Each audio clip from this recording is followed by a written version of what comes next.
ನೋಡುಗರಿಗೆ ಎಲ್ರಿಗೂ ನಮಸ್ಕಾರ. ನಾನು ನಿಮ್ಮ ಚಂದ್ರಶೇಖರ್ ಮಾತಾಡ್ತಾ ಇದ್ದೀನಿ ಮುಸ್ಸಂಜೆನಗ ಯೂಟ್ಯೂಬ್ ಚಾನಲಿಂದ. ಬಹಳ ದಿನಗಳ ನಂತರ ನಾನಿವತ್ತು ನಿಮ್ಮನ್ನ ಕರ್ಕೊಂಬಂದಿರೋದು ಇತ್ತೀಚೆಗೆ ಅತಿ ಹೆಸರುವಾಸಿಯಾದಂತಹ ಶ್ರೀ ಚಾಮುಂಡೇಶ್ವರಿ ಅಮ್ಮನವರ ದೇವಸ್ಥಾನ. ಇದು ಬಂದು ರಾಮನಗರ ಜಿಲ್ಲೆಯ ಚನ್ನಪಟ್ಟಣ ತಾಲೂಕಿನಲ್ಲಿದೆ. ಸೊ ಇತ್ತೀಚೆಗೆ ತುಂಬ ಹೆಸರುವಾಸಿಯಾದಂತಹ ಒಂದು ಪುಣ್ಯಕ್ಷೇತ್ರ. ದೊಡ್ಡ ದೊಡ್ಡ ವ್ಯಕ್ತಿಗಳಿಂದ ಹಿಡಿದು ಚಿಕ್ಕ ಪುಟ್ಟ ವ್ಯಕ್ತಿಗಳು ಕೂಡ ಬರ್ತಿದ್ದಾರೆ. ಪ್ರಾರಂಭದಿಂದ ಮುಕ್ತಿಯವರೆಗೂ ಇಲ್ಲಿ ಜನ ಬರ್ತಿದ್ದಾರೆ ಅಂತ ಹೇಳ್ಬೋದು. ಯಾಕಂದರೆ ನಾವು ಇತ್ತೀಚಿನ ದಿನಗಳಲ್ಲಿ ಸೋಷಿಯಲ್ ಮೀಡಿಯಾದಲ್ಲಿ ನೋಡ್ತಾ ಹೋಗ್ತಿದ್ದೇವೆ ಈ ಥರ ವಿಚಾರಗಳನ್ನು. ಸೊ ಆದ್ದರಿಂದ ನಾನು ಈ ಮಾತುಗಳನ್ನ ಹೇಳ್ತಾ ಇದ್ದೀನಿ. ಸೊ ನಾನಿವತ್ತು ಕೂಡ ಇದೇ ಕ್ಷಣಕ್ಕೆ ಬಂದು ಮೊದಲನೇ ಬಾರಿಗೆ ಬಂದಿದ್ದೆ, ಬಟ್ ಆವಾಗ ಯಾವುದೇ ಫುಟೇಜ್ ನನ್ನ ಇರಲಿಲ್ಲ. ಎರಡನೇ ಬಾರಿಗೆ ಬಂದು ಇಲ್ಲಿರುವ ಕೆಲವು ವಿಚಾರಗಳನ್ನ ತಿಳ್ಕೊಂಡು ಸೊ ಆದಷ್ಟು ವೀಡಿಯೋಗಳನ್ನ ಮಾಡು ನಾನು ನಿಮಗೆ ತೋರಿಸ್ತಾ ಇದ್ದೇನೆ. ಸೊ ದಯವಿಟ್ಟು ಯಾರು ಸಬ್ಸ್ಕ್ರೈಬ್ ಆಗಿಲ್ಲ ಸಬ್ಸ್ಕ್ರೈಬ್ ಆಗಿ, ಲೈಕ್ ಮಾಡಿ, ಶೇರ್ ಮಾಡಿ ಅಂತ ಮೊದಲನೇ ಬಾರಿಗೆ ಕೇಳ್ಕೊಳ್ತಾ ತಾಯಿ ಚಾಮುಂಡೇಶ್ವರಿ ಆಶೀರ್ವಾದ ಪಡ್ಕೊಂಡು ವಿಡಿಯೋ ಸ್ಟಾರ್ಟ್ ಮಾಡೋಣ ಬನ್ನಿ ಎಲ್ರಿಗೂ.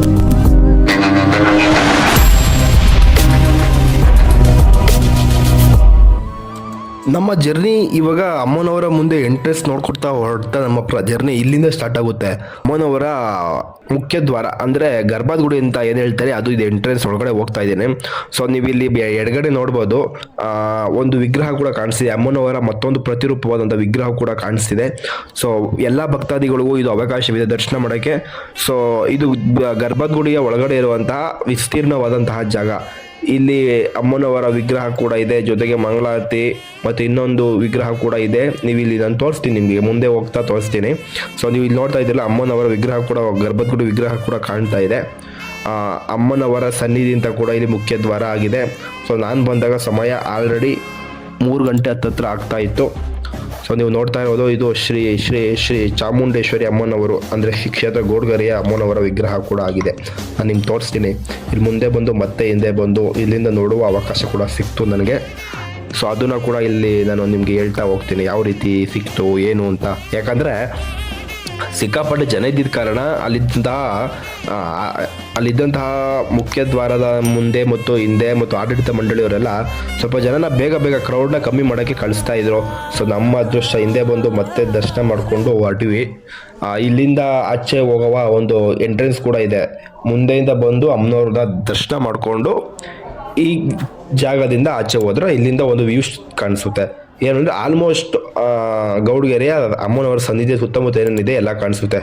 ಇದೆಲ್ಲ ನೀವು ಬಲಗಡೆ ನೋಡ್ತಾ ಇರ್ತಕ್ಕಂತಹದ್ದೆಲ್ಲ ಅಮ್ಮನವರ ಭಕ್ತಾದಿಗಳು ಕಟ್ಟಿರತಕ್ಕಂತಹ ಕಾಯಿಗಳ ಮತ್ತು ಇದು ಎದುರುಗಡೆ ಕಾಣಿಸ್ತಿರೋದು ಬಸಪ್ಪನವರ ಸನ್ನಿಧಿ ಮತ್ತು ಅಮ್ಮನವರ ರಥೋತ್ಸವ.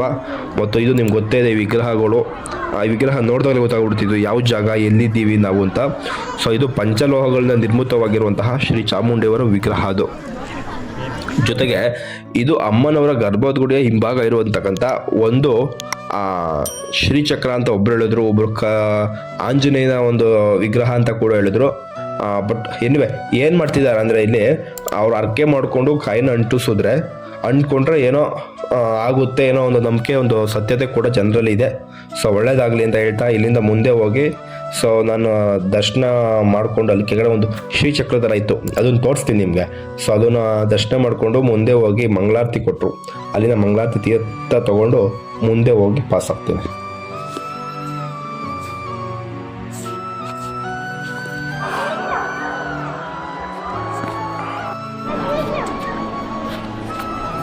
ನೀವು ನೋಡ್ತಿರ್ಬೋದು ಗುರು, ಇಲ್ಲಿ ಯಾವ ರೀತಿ ಕಟ್ಟಿದ್ದಾರೆ ಕಾಯಿ ಅಂದರೆ ಮಾತ್ರ ಎಷ್ಟು ಕಾಯಿ ಕಟ್ಟಿದ್ದಾರೆ ಅಂದರೆ, ಯಾಕಂದರೆ ಸಿಕ್ಕಾಪಟ್ಟೆ ಜನ ಬರ್ತಾರಂತೆ ಗುರು. ಏನಾದರೂ ಅಮಾವಾಸ್ಯೆ ವಿಶೇಷ ದಿನಗಳಲ್ಲಿ ಇಲ್ಲಿ 2 ಲಕ್ಷ ತನಕ ಜನ ಸೇರ್ತಾ ಇರೋದೆ. ನೀವು ನಂಬೋಕ್ಕೆ ಅಸಾಧ್ಯ, ಆದರೆ ಇದು ಸತ್ಯ ಅಂತೆ. ನಾನು ಕೂಡ ಫಸ್ಟು ಕೇಳಿದಾಗ ಇಷ್ಟು ಜನ ಬರ್ತಾರ ಇಲ್ಲಿಗೆ ಅಂದ್ಕೊಂಡ್ಬಿಟ್ಟಿದ್ದೆ. ಬಟ್ ನಾಳೆ ಅಮಾವಾಸ್ಯೆ ಇದೆ, ಬಟ್ ಇವತ್ತೇ ನೋಡಿದ್ರು ಎಲ್ಲಿ ನೋಡಿದ್ರು ಜನ, ಸಿಕ್ಕಾಪಟ್ಟೆ ಜನ. ನಾನು ಇದೆಲ್ಲ ಫಸ್ಟ್ ಸಲ ಬಂದಾಗ ಸುಮ್ಮನೆ ಹಿಂಗೆ ನಡ್ಕೊಂಡು ಹೋಗ್ಬಿಟ್ಟಿದ್ದೆ, ಅವತ್ತೇನು ಅಂತ ಸ್ಪೆಷಲ್ ಡೇ ಇರಲಿಲ್ಲ. ಸೊ ಬಟ್ ನಾಳೆ ಅಮಾವಾಸ್ಯೆ ಇರೋದ್ರಿಂದ ಜನ ಇವತ್ತೇ ಬಂದ್ಬಿಟ್ಟಿದ್ದಾರೆ. ಇದು ನೀವು ನೋಡ್ತಾ ಇರೋದು ಕ್ಯೂ ಬಂದು ಪಂಚಲೋಹದ ಅಮ್ಮನ ವಿಗ್ರಹ ಇದೆಯಲ್ಲ ಅಲ್ಲಿಗೆ ಹೋಗಿರೋ ಕ್ಯೂ. ಮತ್ತು ಇದು ಅರಕೆ ಉಪ್ಪು ಅಂತ, ಇದು ಏನಕ್ಕೋ ಅರಕೆ ಕಟ್ಕೊಂಡಿರೋ ಉಪ್ಪು ಹಾಕ್ಬಿಟ್ಟು ಅಲ್ಲಿ ಏನೋ ಪೂಜೆ ಮಾಡಿಸ್ತಾರಂತೆ. ಯಾಕಂದರೆ ಮುಂದೆ ಅಮ್ಮದವ್ರದ್ದು ಚಿಕ್ಕದೊಂದು ವಿಗ್ರಹ ಇದೆ, ಸೊ ಅಲ್ಲಿ ಪೂಜೆ ಮಾಡ್ತಾರೆ. ಜೊತೆಗೆ ನಾವು ಪಂಚಲೋಹಕ್ಕೆ ಮೆಟ್ಲತ್ಕೊಂಡು ಹೋಗ್ತೀವಲ್ಲ, ಸ್ವಲ್ಪ ದೂರ ಮೆಟ್ಲತ್ಬೇಕು.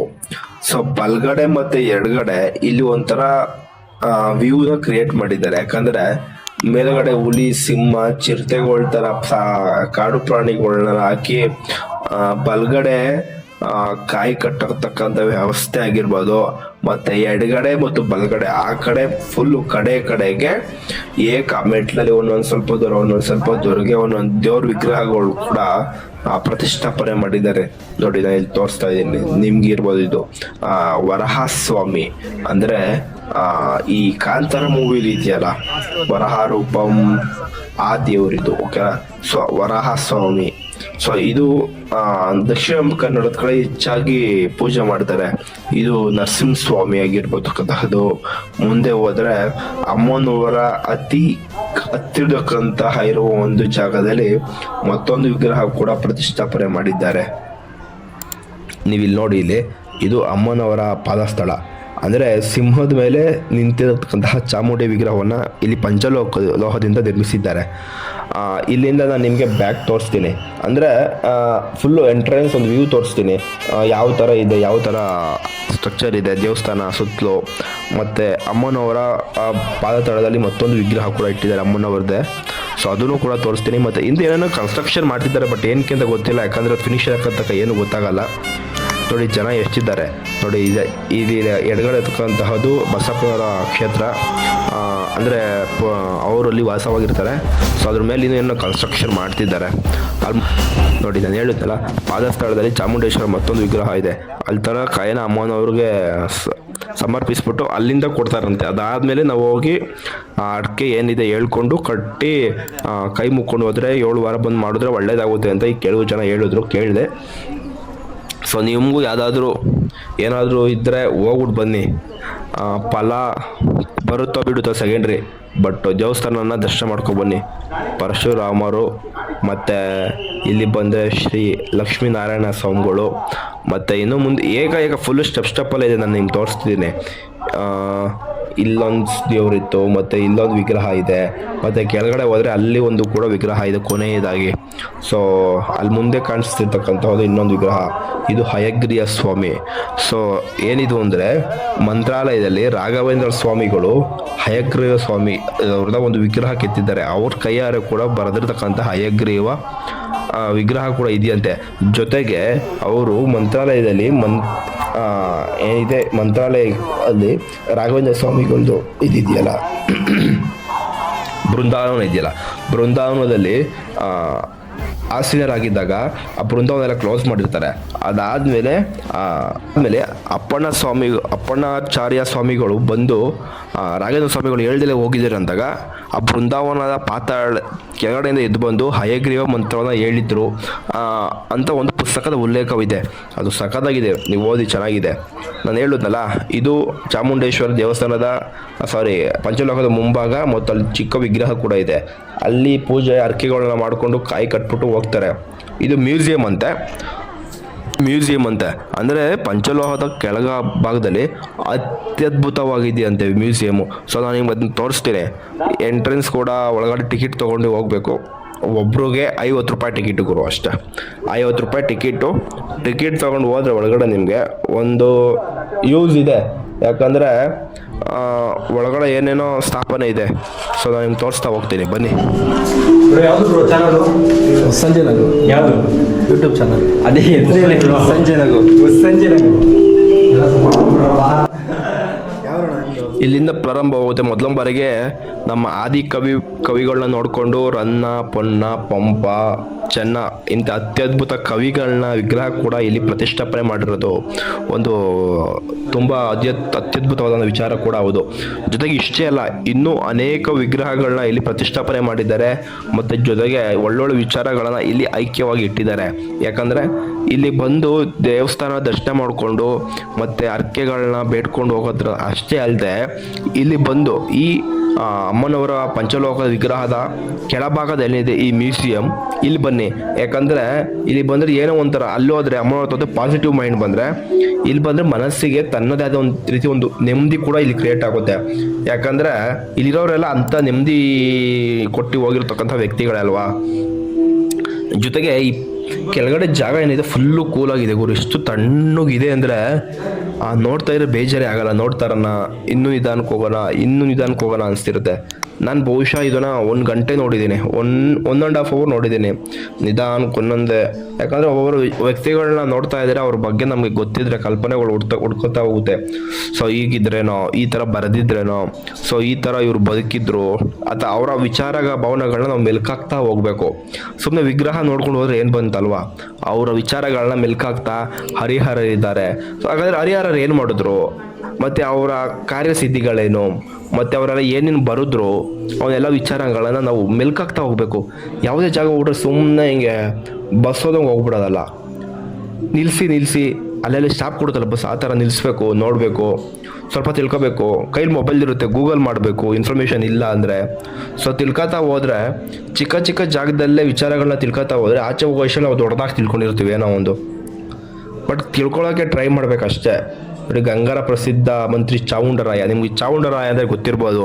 ಶ್ರವಣಬೆಳಗೊಳದಲ್ಲಿರತಕ್ಕಂತಹ ಆ ಗೊಮ್ಮಟೇಶ್ವರ ವಿಗ್ರಹಕ್ಕೆ ಅತಿ ಮುಖ್ಯವಾದ ಪಾತ್ರವನ್ನು ವಹಿಸಿದವರು ನಮ್ಮ ಚಾವುಂಡರಾಯರು ಅಂತ ಕೂಡ ಹೇಳ್ಬೋದು.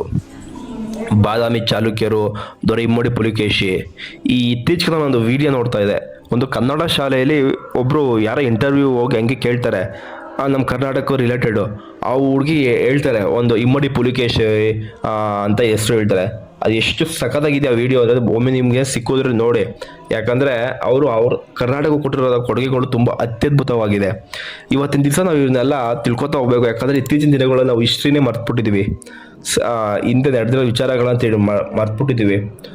ಸೊ ಅದನ್ನೆಲ್ಲ ನಾವು ತಿಳ್ಕೊತಾ ಇದ್ರೆ ತುಂಬ ಒಳ್ಳೆಯದಾಗುತ್ತೆ, ಮತ್ತು ಒಳ್ಳೆ ಬುದ್ಧಿ ಕೂಡ ಬೆಳೆಯುತ್ತೆ.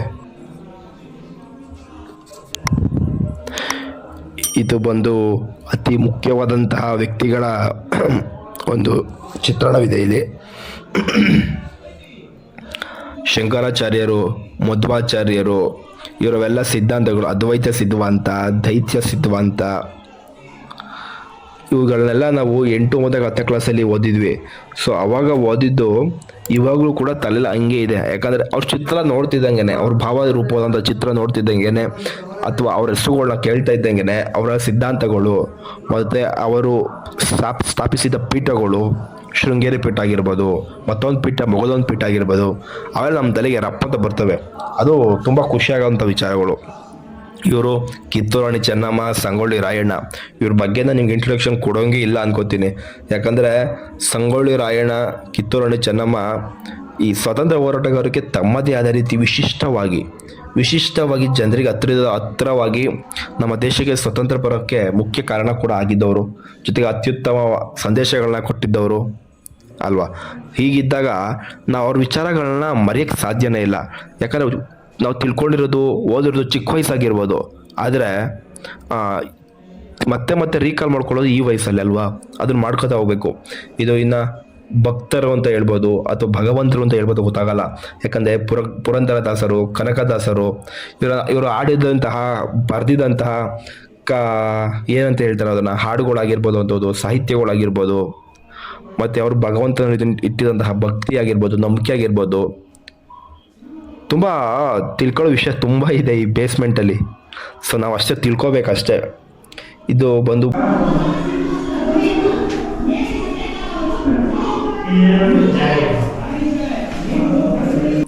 ಇವರೆಲ್ಲ ಇದ್ರಲ್ಲ, ಅವ್ರ ಬಗ್ಗೆ ಆಗಿರ್ಬೋದು, ಒಳ್ಳೊಳ್ಳೆ ಕ್ರಿಯೇಟ್ ಮಾಡಿದ್ದಾರೆ ಕೂಡ, ಏನೇನೋ ತಂದಿಟ್ಟಿದ್ದಾರೆ, ಮತ್ತು ಸಖತ್ತಾಗಿಟ್ಟವ್ರೆ.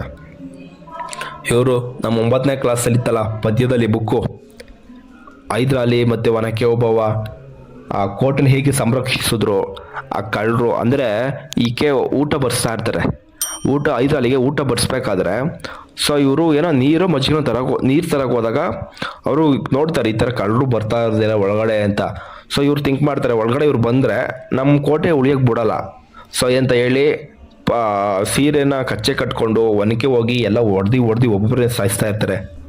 ಆ ವಿಚಾರ ನೋಡಿ ಹೈದರಾಲಿ ಕೊನೆಗೆ ಅದನ್ನು ಅದಾದಮೇಲೆ ಜೋರಾಗಿ ಕಹಳೆ ಊದಿ ಎಲ್ಲ ಸೈನಿಕರು ಸೇರಿಸಿ ಸಾಯಿಸಿದ್ದು ಅನ್ನೋ ವಿಚಾರಗಳು ಕೂಡ ಇದೆ. ಒಂದು ವಿಚಾರ, ಒಂದು ಹೆಸರು, ಒಂದು ವ್ಯಕ್ತಿ ಬಗ್ಗೆ ಓದ್ತಾ ಹೋದರೆ ಇನ್ಫಾರ್ಮೇಷನ್ ಸಿಗ್ತಾ ಇರುತ್ತೆ. ನಾವು ಕಲೆಕ್ಟ್ ಮಾಡ್ಕೋತಾ ಹೋಗ್ಬೇಕಷ್ಟೆ. ಸಂಪ್ರದಾಯಗಳಾಗಿರ್ಬೋದು, ಹಳೆ ಕಾಲದ ಆಚಾರ ವಿಚಾರಗಳನ್ನ ಮರಿಬಾರ್ದು, ಅವುಗಳನ್ನ ಹೆಚ್ಚು ಸಂಗ್ರಹಿಸ್ತಾ ಹೋಗ್ಬೇಕು. ಇದು ನಮ್ಮ ಕಾಲಕ್ಕಾದ್ರೂ ಆಗಲಿ, ಮುಂದಿನ ಕಾಲಕ್ಕಾದ್ರೂ ಆಗಲಿ. ಸೊ ಇವನ್ನೆಲ್ಲ ಥರ ಗ್ರಿಪ್ಪಲ್ಲಿ ಇಟ್ಕೊಂಡಿರ್ಬೇಕು. ನಮ್ಮ ಬಾಡಿಲಿ ಯಾವ್ದಾದ್ರು ಒಂದು ಪಾರ್ಟ್ಸ್ ಹೋದ್ರೆ ಹೆಂಗೆ ಡಿಫೆಕ್ಟ್ ಆಗ್ತೀವೋ ಹಂಗೆ ಈ ವಿಚಾರಗಳು ಕಳ್ಕೊತಾ ಹೋದ್ರೆ ನಮಗೆ ಲಾಸು.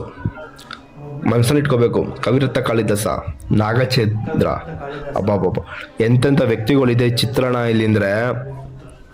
ಬಹುಶಃ ಈಗಿನ ಕಾಲದ ಮಕ್ಳುಗಳಿಗೆ ಕೆಲವು ವಿಚಾರಗಳು ಗೊತ್ತಿರಲಿಲ್ಲ ಯಾರ್ಯಾರು ಅಂತ. ಬೆಳವಾಡಿ ಮಲ್ಲಮ್ಮ, ಈ ತಾಯಿ ಬಗ್ಗೆ ತಿಳ್ಕೊಬೇಕು ನೀವು. ಈ ತಾಯಿ ಬಗ್ಗೆ ಪುಸ್ತಕಗಳಿದೆ, ಓದಿ. ಈಗ ಮೊಬೈಲಲ್ಲೇ ನೋಡಿ, ಬೆಳವಾಡಿ ಮಲ್ಲಮ್ಮ ಅಂತ ಹೊಡೀರಿ ಗೂಗಲಲ್ಲಿ, ಈ ವಿಚಾರಗಳನ್ನ ತಿಳ್ಕೊಳ್ಳಿ. ಅದು ಇವತ್ತಿನ ದಿವಸ ಈ ಥರ ವಿಚಾರಗಳನ್ನ ತಿಳ್ಕೊತಾ ಹೋಗ್ಬೇಕು. ಯಾಕಂದರೆ ಇವತ್ತಿನ ದಿವಸ ಈ ಥರ ವಿಚಾರಗಳನ್ನ ತಿಳಿಸೋರೆ ಕಮ್ಮಿ ಆಗ್ಬಿಟ್ಟಿದ್ದಾರೆ. ತಿಳ್ಕೊತಾ ಹೋಗ್ಬೇಕು. ಹೈಸ್ಕೂಲಲ್ಲಿ ಪಾಠ ಇದ್ದಲ್ಲ ಅಲ್ಲಿ ಇಟ್ಬಾರ್ದಾಗಿತ್ತು. ಈ PU ಡಿಗ್ರಿ ಇಡಬೇಕು ಪಾಠಗಳ. ಅವಾಗ ಹುಡುಗರು ಚೆನ್ನಾಗಿ ಹೋಗುತ್ತೆ. ಈ ನಮ್ಮ ದೇಶಕ್ಕೂ ಆಡಿರೋರು, ನಮ್ಮ ರಾಜ್ಯಕ್ಕೂ ಆಡಿರೋರ ಬಗ್ಗೆ ಎಲ್ಲ ಪುಸ್ತಕಗಳನ್ನ ಈ PUC ಡಿಗ್ರಿ ಡಿಪ್ಲೊಮೋದಲ್ಲಿ ಇರಬೇಕು. ಯಾಕಂದರೆ ಅವಾಗ ಚೆನ್ನಾಗಿ ತಿಳ್ಕೊತಾರೆ ಜನ, ಚಿಕ್ಕ ವಯಸ್ಸಲ್ಲಿ ಕಮ್ಮಿ. ಇನ್ನು ಬಸವಣ್ಣ, ಅಕ್ಕ ಮಹಾದೇವಿ ಮತ್ತು ಜೇಡರ ನರಸಿಂಹಯ್ಯ ಶರಣರಿಗೆ ಪ್ರವಚನ ಮಾಡುತ್ತಿರೋ ದೃಶ್ಯ ಇದು ನಾವು ಲೈವಾಗಂತೂ ನೋಡೋ ಭಾಗ್ಯ ಸಿಕ್ಕಿಲ್ಲ.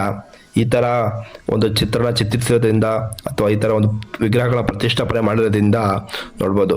ಅಕ್ಕ ಮಹಾದೇವರು ಎಂಥ ವಚನಗಾರ್ತಿಯವರು. ಅಣ್ಣ ಬಸವಣ್ಣನವರಿದ್ದಾರೆ, ಅವರ ಬರೆದಿರ್ತಕ್ಕಂಥ ವಚನಗಳ ಸಾಹಿತ್ಯ, ಅವರಂಥ ವಚನದ ಸಾಹಿತ್ಯದ ಬ್ರಹ್ಮ ಅಂತಲೇ ಹೇಳ್ಬೋದು. ಆ ಥರ ಅವರು ಓದಬೇಕು, ತಿಳ್ಕೊತಾ ಹೋಗ್ಬೇಕು. ಇಲ್ಲಿಂದ ಹೋದರೆ ಒಂದು ವ್ಯಕ್ತಿ, ಯಾರಿದು ಕಾಣಿಸ್ತಿಲ್ಲ, ಫುಲ್ಲು ಲೈಟ್ ಬಿಟ್ಬಿಟ್ಟವ್ರೆ. ಈ ಥರ ನಿಂತಿದ್ದಾರೆ ಅಂದರೆ ಒಬ್ಬರು ಒಳ್ಳೆ ಹೋರಾಟಗಾರ ಇರ್ತಾರೆ. ಸೊ ನಾನು ಈ ಪೊಸಿಷನ್ನ ಮುಗಿಸ್ಕೊಂಡು ಇನ್ನೂ ಇದೆ. ಇದು ಎಷ್ಟು ಗಂಟೆಗೆ ಕ್ಲೋಸು? ಇದು ಕ್ಲೋಸ್ ಮಾಡೋದು ಸಂಜೆ 7 ಗಂಟೆಗೆ, ಓಪನ್ನು ಬೆಳಗ್ಗೆ 6 ಗಂಟೆಗೆ. ಈ ಪ್ರಶಾಂತವಾದ ಜಾಗದಲ್ಲಿ ಈ ಥರ ಎಲ್ಲ ದೇವರುಗಳನ್ನ ಒಂದೇ ಜಾಗದಲ್ಲಿ ದರ್ಶನ ಮಾಡೋದೇ ಒಂಥರ ಖುಷಿ. ಯಾಕಂದರೆ ಇಲ್ಲಿರ್ತಕ್ಕಂಥ ದೇವರುಗಳು ಯಾರು ಅಂದರೆ ಈ ಅಂಬಾರಿ ಹೊರುತ್ತಲ್ಲ ಆನೆ, ಅಂದರೆ ದಸರಾ ಟೈಮ್ ಬರುತ್ತಲ್ಲ, ಆ ದಸರಾ ಟೈಮಲ್ಲಿ ನಾವು ಪ್ರತಿದಿನ ಒಂದೊಂದು ದೇವ್ರನ್ನ ಪೂಜಿಸ್ತಾ ಹೋಗ್ತೀವಿ. ಒಂದೊಂದು ದಿವಸ ಕೊನೆಗೆ ಕಾಳರಾತ್ರಿ ಅಂತ ಹೇಳ್ಬಿಟ್ಟು ಪೂಜೆ ಮಾಡ್ತೀವಿ. ಆ ಥರ ಇಲ್ಲಿ ಒಂದೊಂದೇ ದೇವ್ರನ್ನ ಒಂದೊಂದು ದಿವಸದ್ದು ಮತ್ತು 2ನೇ ಅಂತ 3ನೇ ಅಂತ ಎಲ್ಲ ದೇವ್ರ ವಿಗ್ರಹಗಳನ್ನ ಇಲ್ಲಿ ಕಲೆಕ್ಟ್ ಮಾಡಿಟ್ಟಿದ್ದಾರೆ. ಒಂಥರ ಪ್ರಶಾಂತವಾದ ಜಾಗದಲ್ಲಿ ಇಲ್ಲಿ ನಾನು ಹೇಗೆ ಸಮಯ ಕಳೀತಾ ಇದ್ದೀನಿ ಗೊತ್ತಾಗಲಿಲ್ಲ. ಯಾಕಂದರೆ ಸಿಕ್ಕಾಪಟ್ಟೆ ಇಲ್ಲಿ ಸ್ವಲ್ಪ ಜಾಸ್ತಿ ಹೊತ್ತೇ ನಿಂತಿದ್ದೆ. ಈ ವಿಚಾರಗಳನ್ನ ನೋಡಾದ್ಮೇಲೆ ಕೂಡ ಮತ್ತೆ ನಿಂತ್ಕೊಂಡು ಅದು ಬ್ಯಾಕ್ಗ್ರೌಂಡ್ ಬರ್ತಿದ್ದ ಸಾಂಗು, ಮ್ಯೂಸಿಕ್ಗೆ, ಇಲ್ಲಿದ್ದಂತಹ ವೆದರ್ಗೆ, ಮತ್ತು ಇಲ್ಲಿದ್ದಂತಹ ಅದೊಂಥರ ಫೀಲಿಂಗ್ ವೈಬ್ಗೆ. ಸೊ ನಾನು ಇಲ್ಲೇ ಸ್ವಲ್ಪ ಹೊತ್ತು ಟೈಮ್ ಸ್ಪೆಂಡ್ ಮಾಡ್ತಾ ಹೋಗಿದೆ. ಚೆನ್ನಾಗಿತ್ತು.